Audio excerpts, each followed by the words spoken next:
Assalamualaikum warahmatullahi wabarakatuh. Selamat pagi, anak-anak. Bagaimana kabarnya hari ini? Semoga semua dalam keadaan sehat dan siap belajar.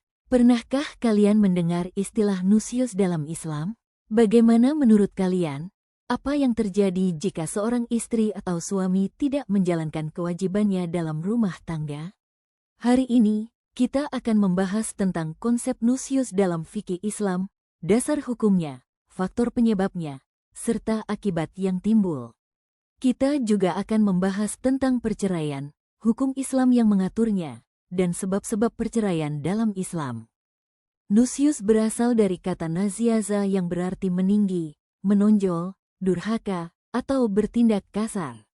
Dalam fikih Islam, nusyuz diartikan sebagai pembangkangan istri terhadap suami dalam menjalankan kewajibannya menurut syariat Islam. Dasar hukum nusyuz ayat yang menjelaskan tentang nusyuz terdapat dalam Al-Quran, Surah An-Nisa ayat 34. Yaitu, lebih besar dari wanita-wanita yang kamu khawatirkan nusyuznya, maka nasihatilah mereka, pisahkan diri dari tempat tidur mereka, dan pukullah mereka dengan pukulan yang tidak membahayakan. Jika mereka mentaatimu, maka janganlah mencari jalan untuk menyakiti mereka. Qs An-Nisa 34. Contoh perbuatan yang dikategorikan sebagai nusyuz yaitu istri meninggalkan rumah tanpa izin suami, menolak ajakan suami untuk berhubungan tanpa alasan yang jelas, mengusir suami dari rumah tanpa alasan yang sah. 2. Akibat nusyuz dalam rumah tangga menurut jumhur ulama, jika seorang istri berada dalam keadaan nusyuz, maka suami tidak berkewajiban memberikan nafkah kepadanya selama masa pembangkangan berlangsung. 3. Faktor penyebab nusyuz. Beberapa faktor yang bisa menyebabkan nusyuz antara lain: ekonomi, istri kurang bersyukur terhadap rezeki suami; karir, persaingan antara laki-laki dan perempuan dalam dunia kerja; seksual, ketidakpuasan dalam hubungan suami istri; cemburu, rasa cemburu yang berlebihan dalam rumah tangga. Perceraian dalam fikih Islam disebut sebagai talak atau furgah, yang berarti putusnya hubungan suami istri. Dalam Islam, perceraian diatur dalam Qs Al-Baqarah ayat 229 yang menegaskan bahwa perceraian harus dilakukan dengan cara yang baik dan tidak boleh mengambil kembali mahar yang telah diberikan. Dasar hukum perceraian terdapat dalam Quran Surat Al-Baqarah ayat 229.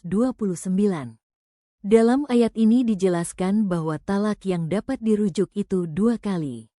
Setelah itu suami dapat menahan rujuk dengan cara yang patut atau melepaskan dengan baik.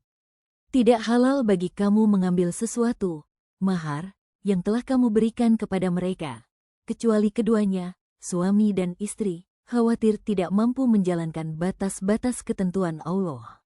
Jika kamu, wali, khawatir bahwa keduanya tidak mampu menjalankan batas-batas ketentuan Allah, maka keduanya tidak berdosa atas bayaran yang harus diberikan oleh istri untuk menebus dirinya.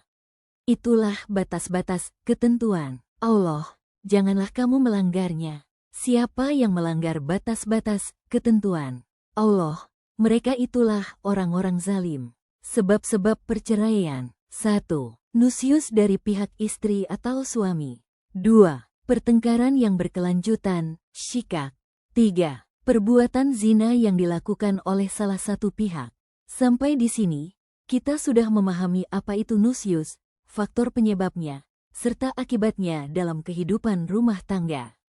Kita juga belajar bahwa Islam mengatur perceraian dengan adab yang baik agar tidak merugikan salah satu pihak. Sebelum kita tutup pembelajaran, ada yang ingin bertanya atau ingin memberikan pendapat tentang materi hari ini? Sebagai umat Islam, kita diajarkan untuk membangun rumah tangga dengan penuh kasih sayang dan keadilan. Semoga kita semua bisa menjadi pribadi yang lebih baik dalam menjalankan peran kita di dalam keluarga.